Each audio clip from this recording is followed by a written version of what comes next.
Acá estamos con el drive. Bueno, Claro, ahí arranca.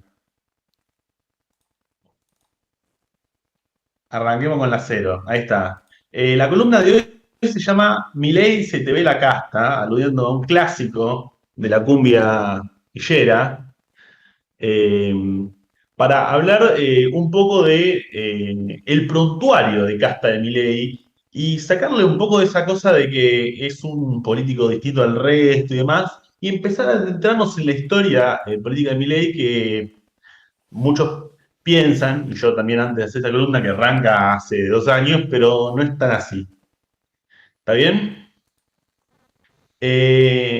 Primero arranquemos un poco con la definición de casta y la historia de este término, de esta terminología política que tiene tanto impacto. Casta, dice la Real Academia Española, en algunas sociedades es un grupo cerrado que constituye una clase especial y se diferencia de los demás por su etnia, religión o costumbre. ¿Está bien? El término casta en política no es una invención de Milei, proviene de la nueva izquierda europea. Y ahí te voy a pedir la diapositiva 1. ¿Está bien? En esta diapositiva vemos ahí a Pablo Iglesias de Podemos, que había elaborado un videojuego basado en Star Wars, que se llamaba Pablo Iglesias contra la casta, y uno podía entrar y jugar contra los diferentes políticos del sistema, si se quiere.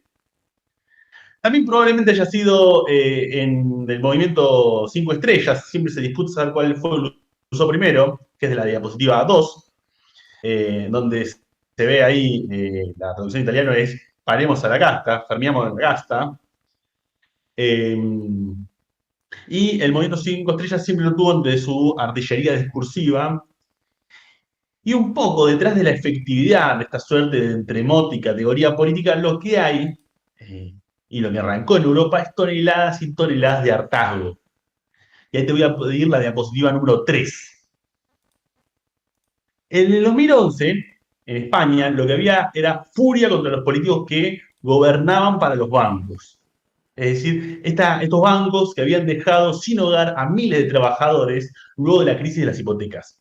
Los desahucios, se los llamaba, se habían encargado a familias enteras y la bronca estalló contra los bancos y el sistema político en el que identificaban en España que tanto el PP como el PSOE, o sea, las opciones de centro derecha y centro izquierda, eran la misma mierda. El PSOE es el Partido Socialista Obrero Español, el PP es el Partido Popular de orígenes post-franquistas, ¿está bien?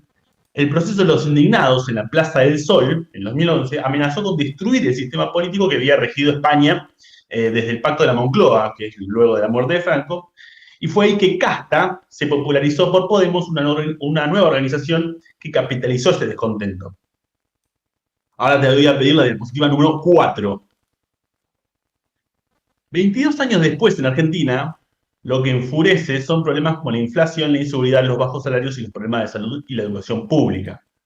Acá en la diapositiva 4, lo que vemos es una manifestación que hacen los compañeros del Frente Popular de Díaz Santillán, de la muerte del salario, a manos de la inflación, parte de lo que es la creatividad popular, porque hace a lo que efectivamente se empezó a discutir en los últimos años, que por primera vez, tal vez en Argentina, hay un nuevo fenómeno que son los trabajadores pobres. O sea, uno trabaja todo el día, medio como lo que me pasa a mí, y no deja de ser pobre.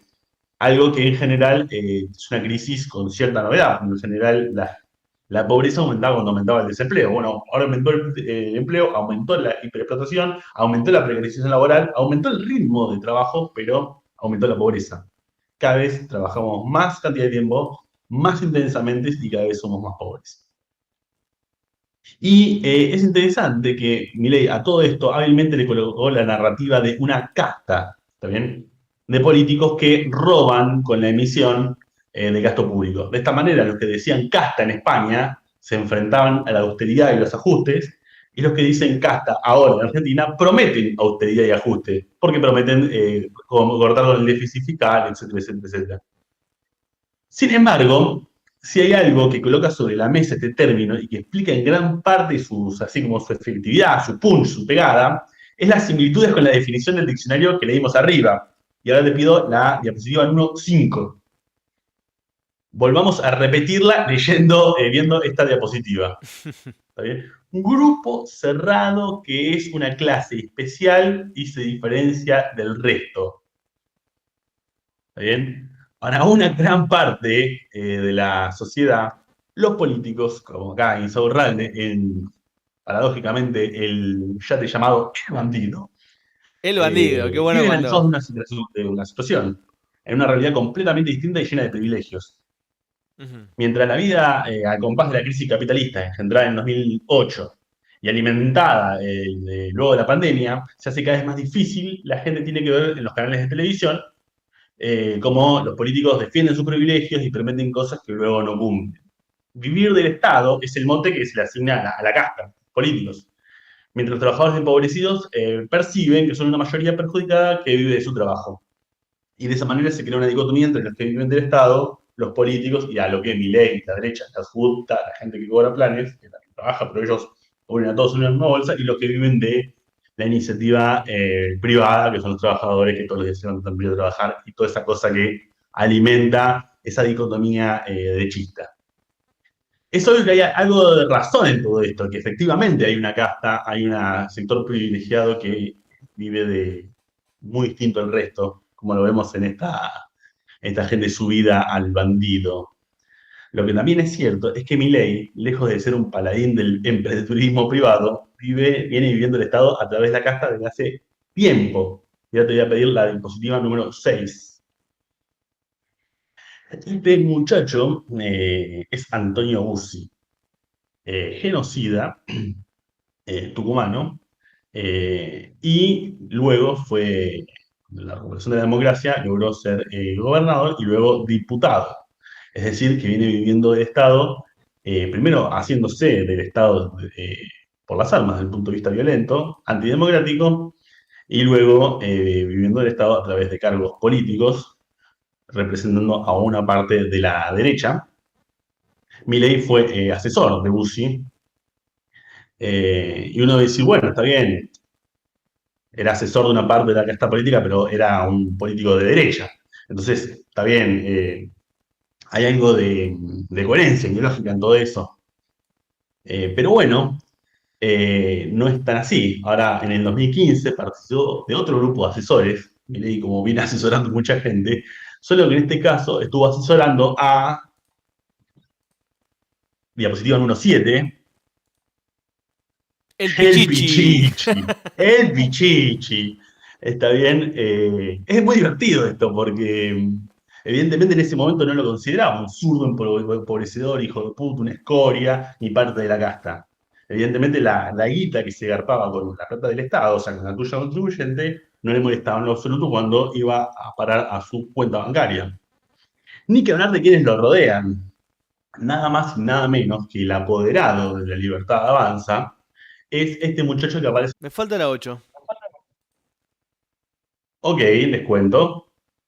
La 8 es Santiago Viola, una persona muy, muy poco conocida, pero que es abogado de la familia Báez, acusada de lavado de dinero, del dinero público, del dinero que se hacía con el sobreprecio de las obras públicas. ¿Está bien? Además, obviamente está en su equipo Kikuchi, el ex operador de Caballo, todo muy nuevo, muy fresco, organizadores del PJ, y hasta coqueteó con Mar Nuevo, quien había explicado que era importante dejar de robar por 2 años para resolver los problemas del país. Ahora volvemos a la diapositiva 0, a la primera, la que aparece con Patricia Bullrich. Por si fuera poco, actualmente está aliado a Patricia Bullrich, una de las políticas con mayor cantidad de años en cargos públicos y que estuvo en más de 10 partidos políticos. Y ahora vamos con la diapositiva 9.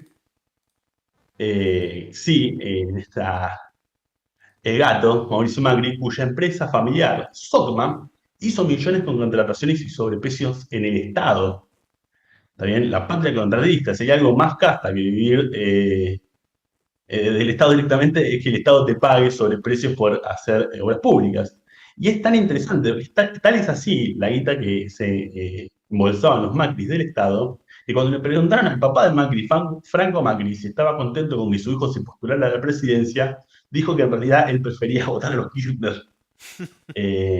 ¿Por qué? Y porque iba a votar a los chorros y todo eso. Y porque él estaba del otro lado del mostrador, ¿no? Del otro lado del choreo. O sea, porque él era el que recibía efectivamente toda esa guita para seguir con la pauta pública. Y ahora volvemos a la diapositiva cero. Milei es un candidato de derecha que como único rasgo novedoso tenía el de ser distinto a todo el resto. ¿Está bien? Lo que se evidencia luego de revisar un poco todo este prontuario y de estudiar un poquito es que el candidato libertario no es un outsider, ni alguien distinto a todos, es un político más. O sea, un panqueque, un mentiroso, que dice y se desdice permanentemente, y además tiene un programa más de derecha que cualquiera. Es decir, no es distinto a todos, simplemente es peor.